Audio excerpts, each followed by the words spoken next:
Hey everyone, welcome to our webinar. I'll give it a couple more minutes for more people to join us. So if anyone wants to go grab a coffee, you have just enough time to do that, and we'll start in just 2 minutes.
All right.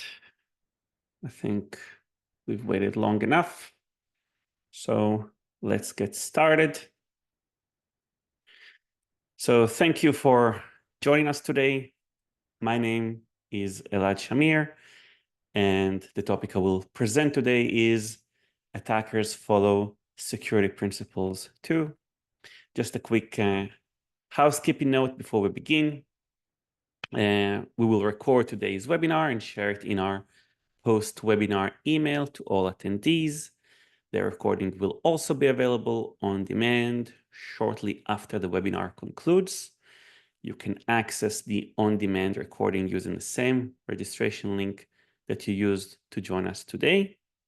And please use the Q&A function to submit any questions you have throughout the webinar, and I will try to get to all of them by the end. It is a bit challenging to keep an eye on the Q&A window while in presentation mode, but I'll try to switch between them and answer throughout. But if I miss it in real time, we'll circle back to it in the end. Before we begin, let me just remind you of the Spectre Bash in a couple of weeks. We will deliver 5 of our courses simultaneously in Denver. It will be a fun event packed with Halloween-themed activities, great food, and great people. Those who can't travel to Denver can join us virtually via Zoom, but then the experience won't be as good as in person. You'll miss a lot of the fun events. So I recommend joining us in Denver. During that event, we will launch a new course, Identity-Driven Offensive Tradecraft. This is an advanced follow-on course for our Red Team Operations course. It takes students throughout through a journey of abusing identity. It starts on premises, continues with hybrid identities, and then reaches Entra ID and Azure, and concludes with cross-tenant attacks. It is packed with hand-picked tradecraft that we regularly use on ops to achieve our objectives. And I'll explain why we chose to focus on that topic in this webinar. Let me also mention SoCon 2025.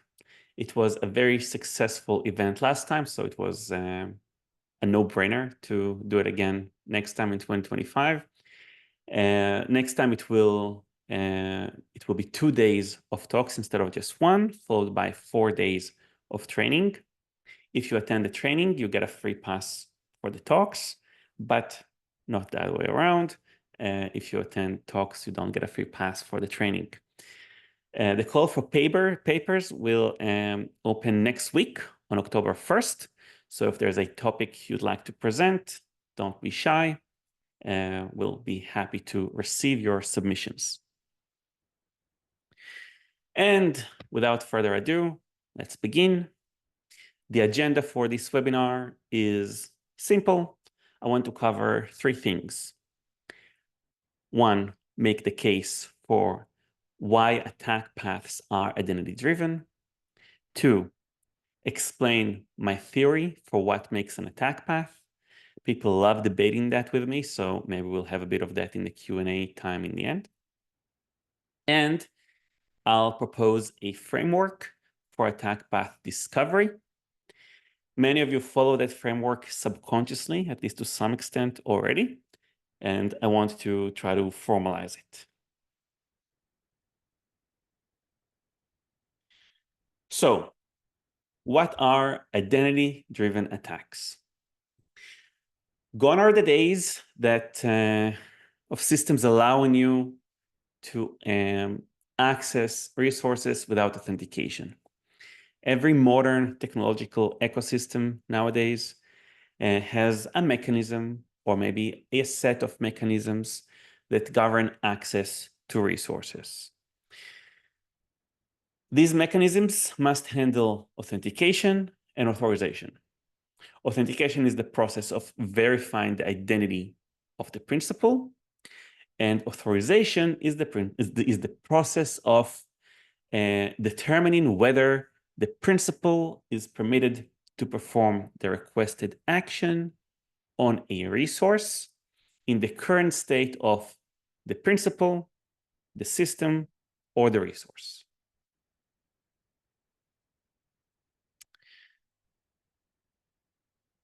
Authentication can be performed locally by the system, or it can be delegated to an identity provider or an identity and access management solution.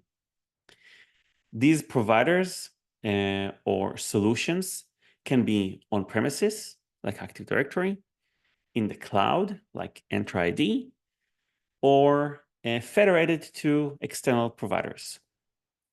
The authentication process can be performed based on a single or multiple authentication factors, such as something that you know, like a password, something that you have, like a certificate or a smart card or a device, or it can be something that you are, like biometrics. It will usually happen through an authentication protocol, such as Kerberos, NTLM, or SAML, and we'll, of course, touch on all of these in our new identity-driven offensive tradecraft course. And I already noticed that there is a question in the Q&A about how much of the new course is theory versus actual tradecraft.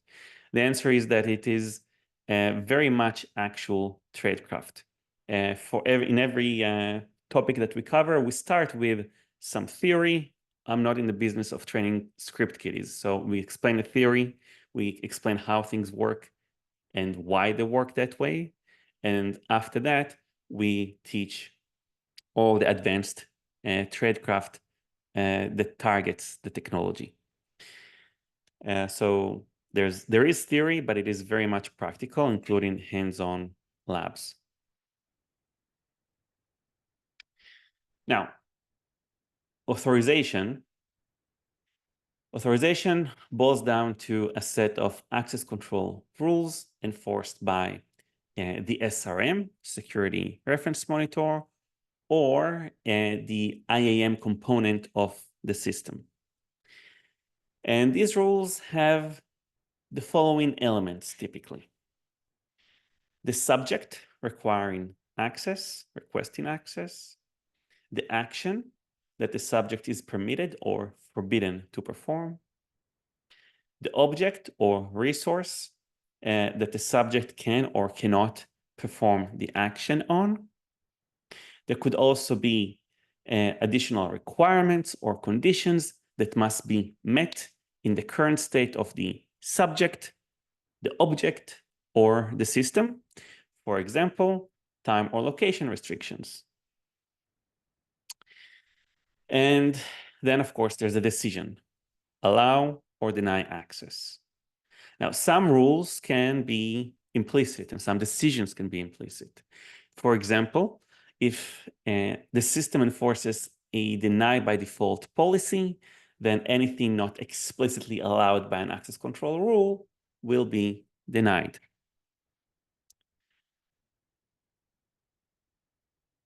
Now, let's look at a couple of very simple and common examples. The domain admins group can have full control of a production database server, a member server.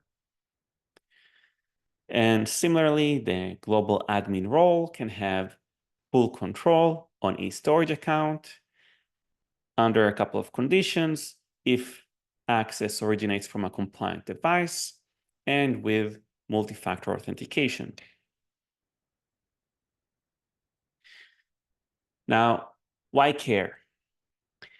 Attackers ultimately seek to impact the environment or steal data. Or if you're a red teamer, to just demonstrate the ability to do that rather than actually impacting the environment.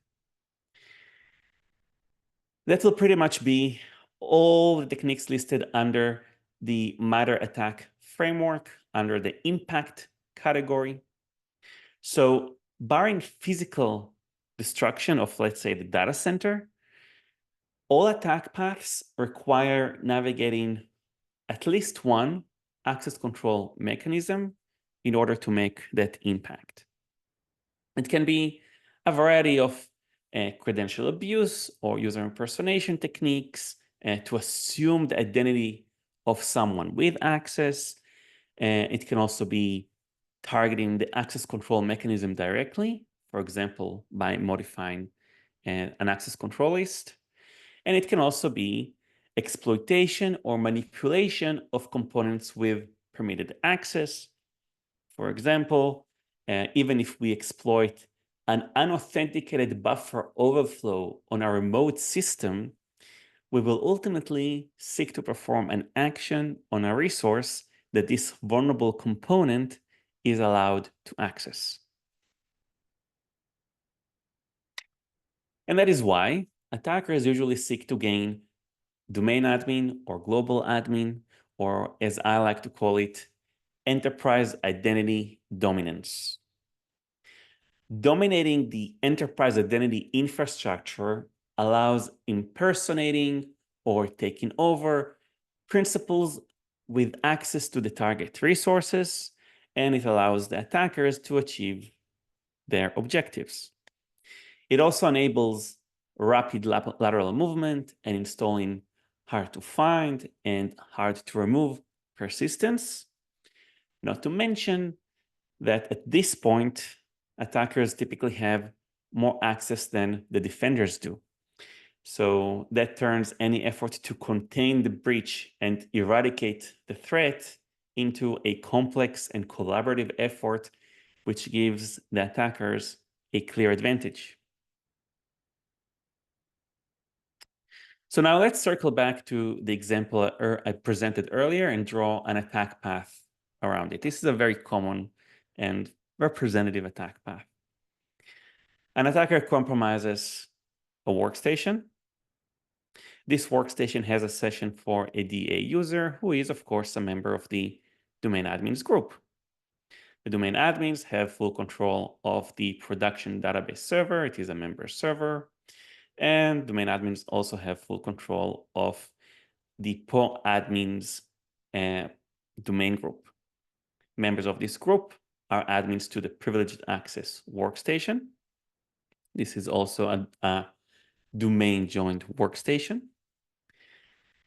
This workstation has a session for a GA user who has the GA role, the global admin role, and global admins have full control of a storage account. We see such attack paths all the time. It is truly a classic. Now, the question is, what makes such an attack path possible? Or in other words, what's actually wrong here? There's nothing wrong with domain admins having full control of domain joined servers or workstations, such as the production database server or the privileged access workstation. There's also nothing wrong with global admins having control of a storage account. That's also expected. So what is it? What's wrong here? One violation of security best practices is that the DA user has a session on a normal workstation. Domain admins should establish sessions only on designated privileged access workstations or domain controllers and their equivalents. And I'll explain what do I mean by equivalents later.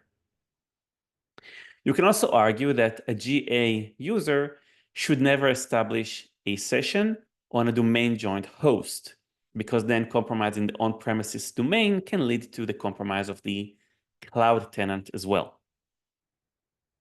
Now, such a session can be established in the browser or some other client-side tool, and it can also be an actual interactive logon, which would then imply that this GA user is a hybrid account meaning that it is a domain account that is synchronized to Entra ID, and it has the GA role. And this is also a violation of security best practices because, once again, if you compromise the on-premises domain, you can also compromise the cloud tenant. The principle behind these security best practices is not one of the well-known principles like least privilege or defense in depth. It is a much less known principle called the clean source principle. Most security practitioners are unfamiliar with this principle, unfortunately, but it is, in my opinion, the most important security principle. I'll even go as far as arguing that if all organizations follow this principle religiously, it would prevent all breaches, and I'll explain why in a bit. But first, let's explain this principle. So the clean source principle dictates that all security dependencies must be as trustworthy as the object being secured. Sounds pretty straightforward and even obvious, doesn't it? But this principle is violated left, right, and center. I'll admit that I even built a career on finding and abusing these violations. And I'll get to that in a bit. But first, let's dissect this principle. So first, what is a security dependency? In simple English, if the security of one resource relies on the security of another, then it is a security dependency. I don't think that this simple definition really helps understand what a security dependency really is. So instead, let's put it in terms of control. Controlling a security dependency may allow controlling resources that depend on it. And I emphasize the word may because some attacks have multiple prerequisites. So controlling a single security dependency may not be enough for controlling a resource that depends on it. And MFA is a great example of that, but we'll get to that in a moment. First, let's define control. Control is a relationship that can contribute to compromising the target resource or impacting its operability. And once again, I use the phrase contribute to compromising because, as I just mentioned, some attacks require more than one, some attacks require controlling more than one security dependency. So we can say that a set of one or multiple security dependencies can control a resource that depends on them. And back to the MFA example, you'd have to control both the password and the MFA device in order to compromise the user account.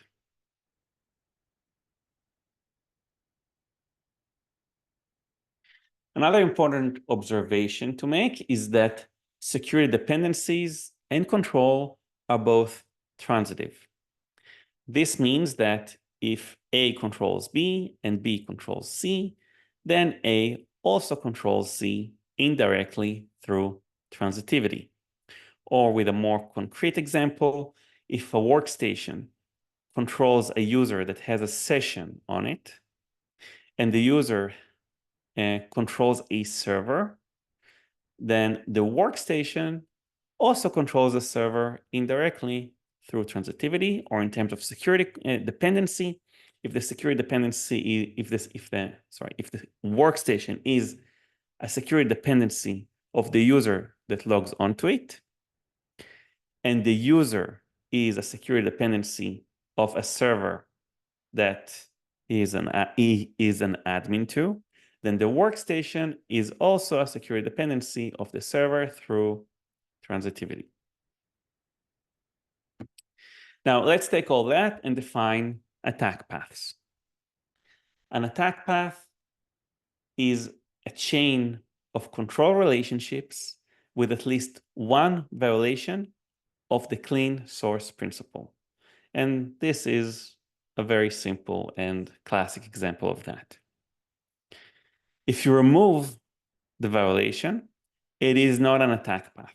What we see here is domain admin having control of a member server, and that's expected. It's a path, but it is not an attack path. But once the domain admin logs onto a less trustworthy workstation, we have a violation of the clean source principle, and we have an attack path that I'm sure you are all very familiar with. And that brings me to a very common pattern, or should I say anti-pattern. So often we see admins logging onto their normal workstations, and then when they need to perform privileged actions, such as accessing a sensitive server, they establish a session on some jump server, and then they switch over to their privileged account to log on to the sensitive server. But this pattern violates the clean source principle because their journey to the privileged account and to the sensitive server actually starts from a less trustworthy workstation. So as an attacker, if I compromise the workstation, I'll be able to develop the means to ultimately reach this sensitive server. Been there, done that countless times. At this point, I often get some pushback on my attack path definition. And this thought exercise sometimes helps bring it home. Can domain users be added to the domain admins group? Would that be a violation of the clean source principle?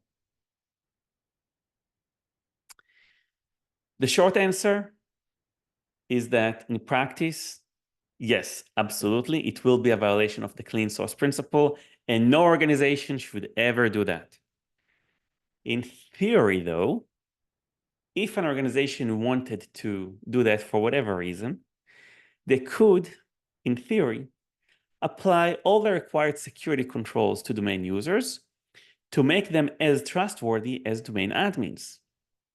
And that would mean enforcing the use of properly hardened and privileged access workstations, and enforce multi-factor authentication, and so on.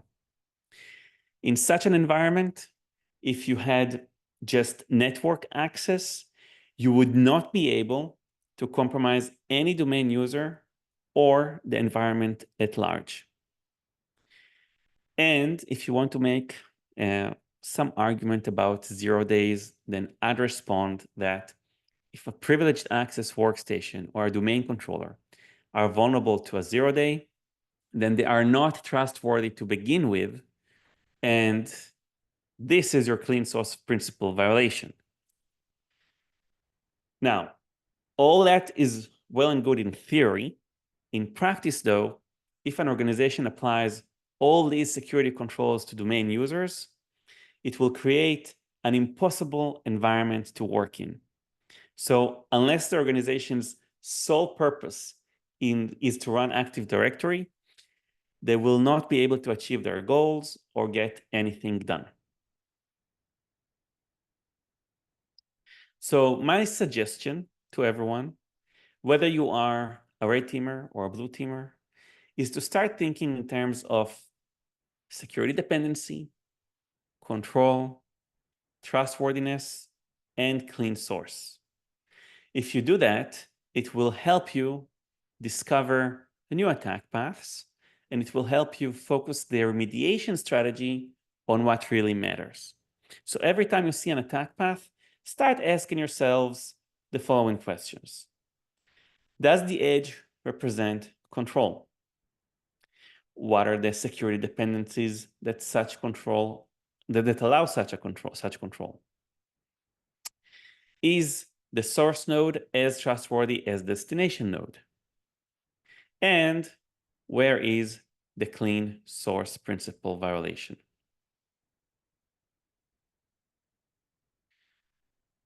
The next step is to be a bit more methodical and try to formalize a framework around it. Violations of the clean source principle introduce attack paths if two criteria are met. One, we know how to abuse the violation. And by abuse, I mean controlling or compromising the dependent resource. And two, we know that the violation is present in the environment. So for example, if you discover a way to abuse some technology, let's say you even find a 0-day, you will not get anywhere unless you know that this technology is actually deployed in the target environment. Now, these two criteria are binary, yes or no, or true or false, which means that we can draw a 2x2 matrix to categorize them. The top left quadrant is where we want to be. That's easy mode. We know that the path exists and we know how to traverse it, known presence, known abuse. Now, if identity providers and IAM mechanisms govern access, we should use them to identify attack paths, shouldn't we? And that is exactly what Bloodhound does with Active Directory and Entra ID. It can easily find paths that we know how to abuse and we know that they are present in the environment. Bloodhound doesn't have full coverage and it never will. It is just not practical. And I'll address that in a moment. But first, for those who are unfamiliar with Bloodhound, let me give you a quick refresher. Bloodhound is a revolutionary tool that applies graph theory to the attack path finding problem. It changed how attackers operate in their target environments, and it is now making its way to the blue side as well, and the impact is really amazing. In a nutshell, principles and resources are represented as nodes, and control relationships are represented as edges, and then we can run path-finding algorithms to identify known attack paths. It can also help you find the shortest path from any selected node, such as your initial access, to whatever your target is, which is super useful on operations. I often say that there are two types of Bloodhound users: those that analyze inbound control and those that analyze outbound control. Inbound control shows some of the known abusable security dependencies of the resource, and outbound control shows some of the known resources that an object can control. And there's merit to both approaches. Outbound control analysis is very handy earlier on when you want to gain situational awareness and you're still exploring. Inbound control analysis is very useful when you have well-defined targets and you want to focus on how to get to them. Now, in mature environments, sometimes Bloodhound can't find a path from your initial access to, let's say, domain admin, or whatever your objective is. And it is becoming more and more common among our clients, especially those that use Bloodhound Enterprise. So I've been asked countless times, what do we do then? So I'm going to present now a framework for attack path discovery that answers this question. It is a 4-step approach. You first define targets, then you map security dependencies, then you weaponize them for control, or in other words, you develop or learn attack primitives, and finally, you identify clean source principle violations, because without them, it is not an attack path.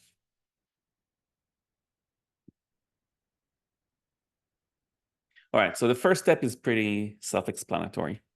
This approach is objective-oriented. We're not here to explore. It is not for opportunistic operators. It is for red teams that operate with a purpose, with well-defined objectives, and they can translate those objectives to well-defined targets. For example, if the objective is exfiltrating PCI data, then the cardholder database would be the target.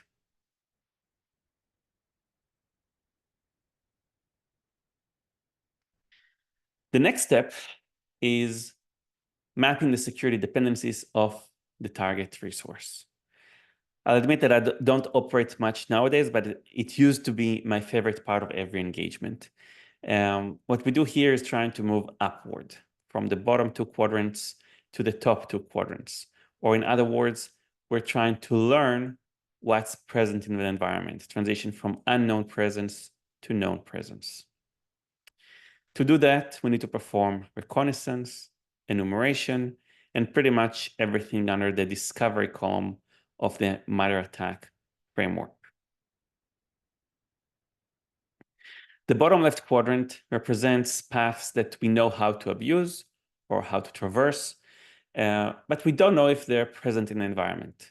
So moving up from the bottom left quadrant to the top left quadrant requires data collection. So tools like Azure Hound and SharpHound can collect the data, and then we can ingest that into Bloodhound and run pathfinding queries. But it's not only Bloodhound, of course. It can be other tradecraft not currently supported in Bloodhound. The key here is that we know how to abuse it. We know how to discover it. We just need to do the work to figure out whether it's there. And then there's also the right side of the matrix, the things that we don't know how to abuse just yet. On that side, we typically find things unique to the target environment. It could be some technology built in-house, or maybe some commercial technology, but less commonly used without much known tradecraft around it. It could also be operational procedures, processes, or policies. We'd find information about those in internal knowledge management systems, such as wikis or Confluence or SharePoint. The important thing to remember is that when you study a specific environment, when you try to move up from the bottom right quadrant to the top right quadrant, you are not focusing just on common technologies. You want to study people, processes, and technology, and that means all technology and all things that can be considered security dependencies. Don't focus just on the commonly abused technologies, only on technologies that have detailed tutorials on how to hack them online. You want to target everything. And that means that if you rely solely on existing tools and existing tradecraft, you will ultimately miss opportunities. The more you know, the more opportunities you have. So try to learn everything you can about the target environment. Next, we need to transition from security dependency to control. Or in other words, we need to develop or discover attack primitives, which is represented by shifting left from the 2 right quadrants to the 2 left quadrants. we transition from unknown abuse to known abuse, which involves discovery or learning. As I mentioned earlier, Bloodhound has blind spots, and it always will. Some of them are broad and affect all environments. For example, Bloodhound currently doesn't assess file share access or what's inside file shares. And file share access is very often a part of an attack path in one way or another. But it is not something that we will directly find in Bloodhound. Other gaps are more environment specific. For example, if a domain group has access to some, let's say, internal web application, Bloodhound will not be able to identify and map that for you. That's a connection that we will have to make ourselves. And sometimes it's not hard to make the connection. Sometimes the group name or the role name or the username or even the object description in Active Directory can be descriptive enough to allow us to make those connections, but sometimes it's more complicated and requires us to review the documentation or the source code or actively test the system to figure out how it works. More specifically, transitioning from the bottom right quadrant to the bottom left quadrant, that is learning how to abuse technologies in general, can be achieved in several different ways, such as security or vulnerability research, bug bounties, or tradecraft development. Keep in mind that it actually applies not only to technology, but also to patterns in common processes or procedures. So if we learn how to abuse a pattern, when we discover that pattern in a target environment, we can immediately transition to known abuse, known presence, easy mode. So first we can learn how to abuse a technology or a pattern in general, and then we can make the transition to known abuse, known presence when we operate and we discover that technology or pattern in an actual environment. Another thing to note here is that I've been using the term known abuse.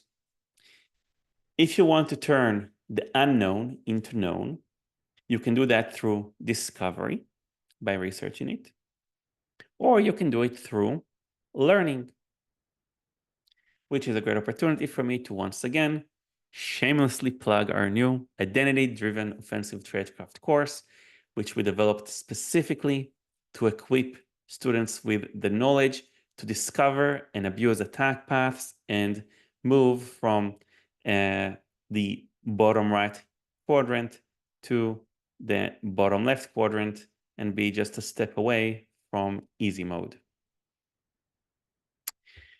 Shifting from the top right quadrant to the top left quadrant is what we do when we figure out how to weaponize technology, processes, and people, specifically the way they are deployed in a target environment, which is what we do on red teams, pen tests, and other types of security assessments.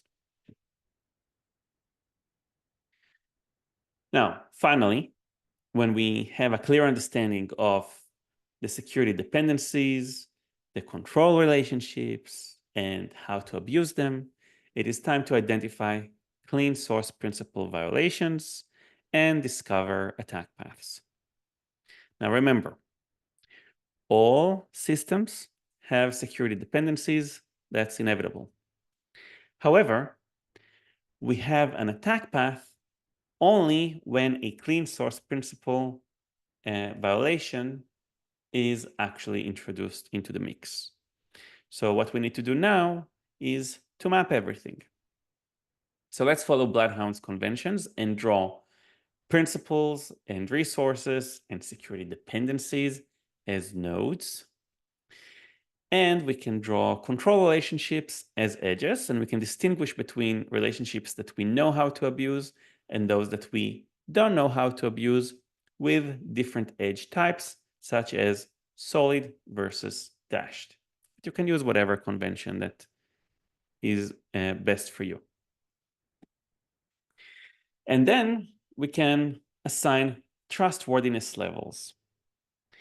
At this point, it is tempting to come up with a classification system for trustworthiness, but that's not only unnecessary, it can also be misleading because trustworthiness is not necessarily discrete. It can be a spectrum on a continuum. So a more effective approach is to classify everything in relation to the target, which gives us three options. More trustworthy than the target, less trustworthy than the target, or the same. Only dependencies with a known abuse originating from less trustworthy to more trustworthy or the same make an attack path. So in this example, domain admins must be as trustworthy as it gets, meaning that it is at least the same trustworthiness as the production database server, but typically domain admins tier 0 are at the top. So that would be green and not a violation of the clean source principle. The DA user should be as trustworthy as domain admins, meaning green as well. But sometimes there are exceptions. Sometimes a not so trustworthy user is added to the domain admins group. And here you can take it either way. So I'll leave that purple and skip that.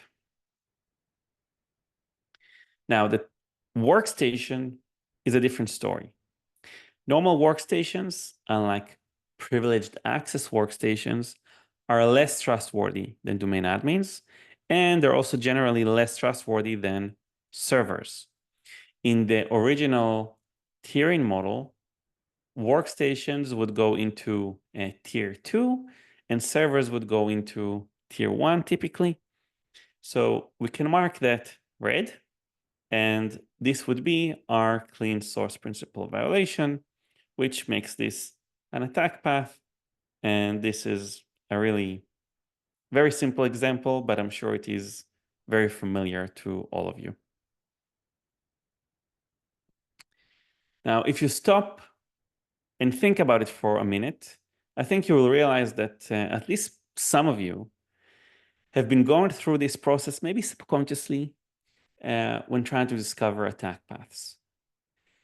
So the purpose of this little exercise is to formalize it and to demonstrate the importance of following the clean source principle, not only for the defending environments, but you can also follow it as an attacker in order to discover a way to abuse the system. So in conclusion, we discussed here why all attack paths are identity-driven. Every attack path abuses at least one clean source principle violation. And we saw that methodically mapping security dependencies and analyzing their trustworthiness and identifying clean source principle violations can help us discover new attack paths. And last but not least, the more proficient you are in identity-driven offensive tradecraft, the more attack paths you can discover and abuse. Which again brings me to remind you of the Spectre Bash in a couple of weeks. We will deliver 5 of our courses there, including the new identity-driven offensive tradecraft course. I highly recommend joining us in person in Denver. And if you can't travel, there's also a remote option. So it is highly, highly recommended. And I'll remind you again that the CFP for SoCon 2025 will open on October 1st, next week. So don't be shy. Submit your talks if you have anything interesting to present. And with that, I will wrap up and see if there are any questions. You'll have to excuse me because I'm a very slow reader. Any plans to hold it in person in Europe? Not in 2024. In 2025, we will probably have at least one class in Europe. I don't know if it will be in person. It might be virtual via Zoom. It depends on demand and how things go. But we will definitely have at least one, at least remote delivery in Europe next year. What else? Let's see.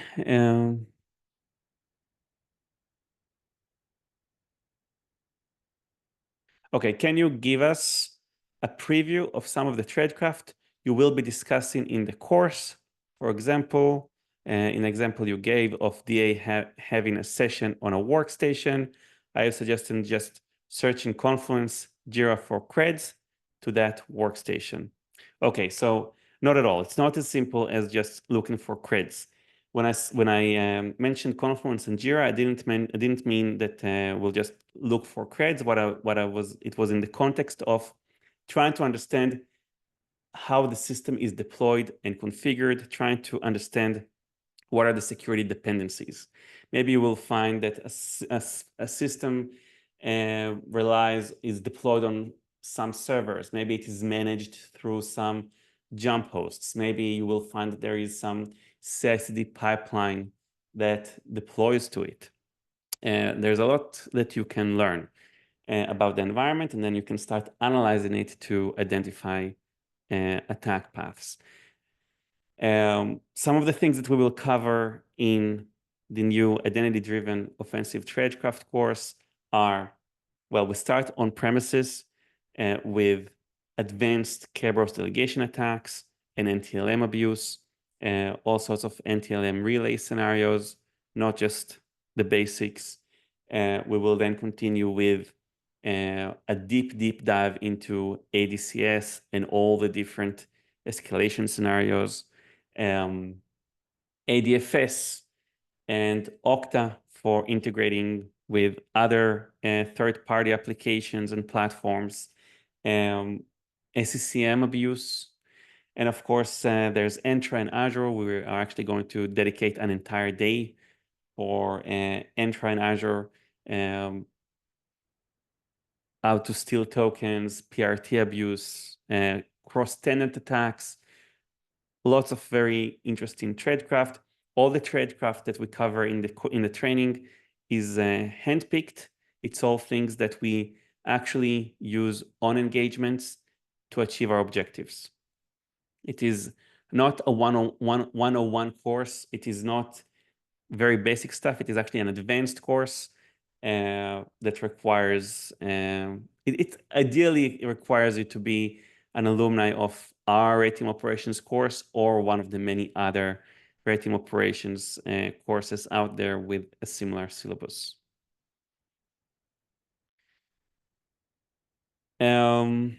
All right, more questions. Can we have more real-time virtual seminars like today? I mean, use cases of Bloodhound. We need frequent virtual seminars. So we actually have a webinar once a month. Sometimes it is Bloodhound related.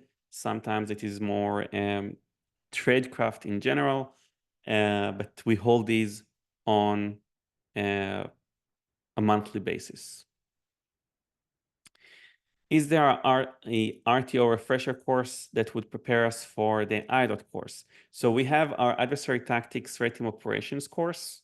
When we launched that course in 2017, that was the cutting edge stuff that all red teams had to do and had to perform in order to achieve their objectives and deliver great engagements for their clients.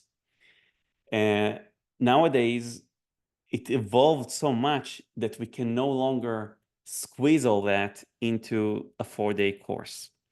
So our red team operations course will turn into a fundamentals course that will teach you red team in 101. And the new IDOT course is going to be the follow-on course, the advanced one, for those that already know how to operate through a C2 agent and know how to pivot and know how to perform credential abuse and payload generation and all that stuff.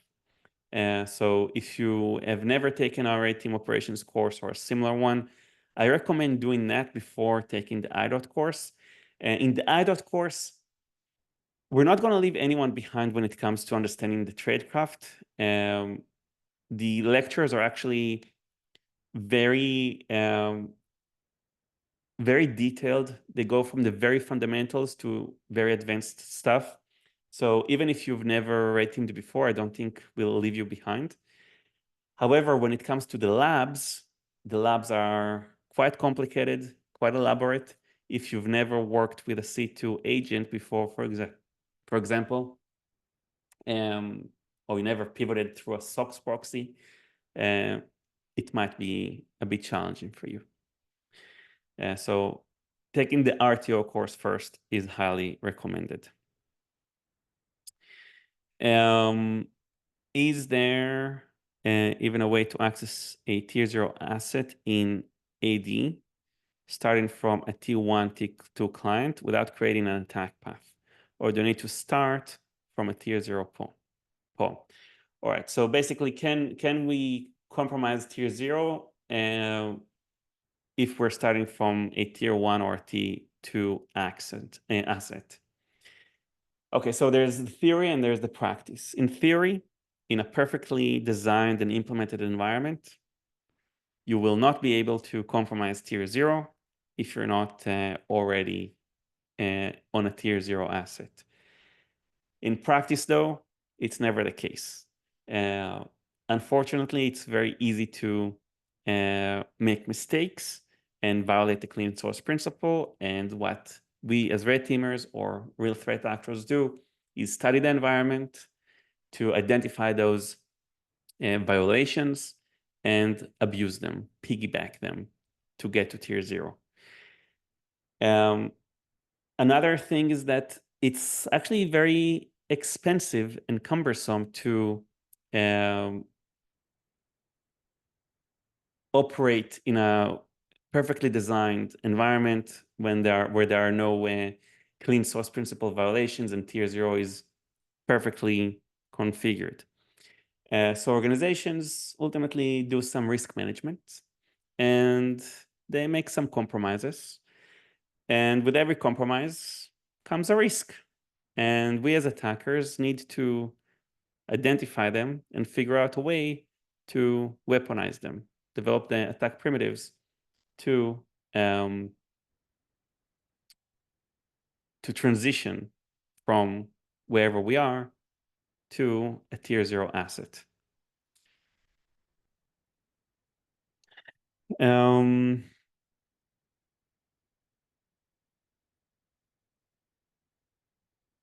I believe we answered everything in the Q&A to this point. I can give it another minute in case there are additional questions.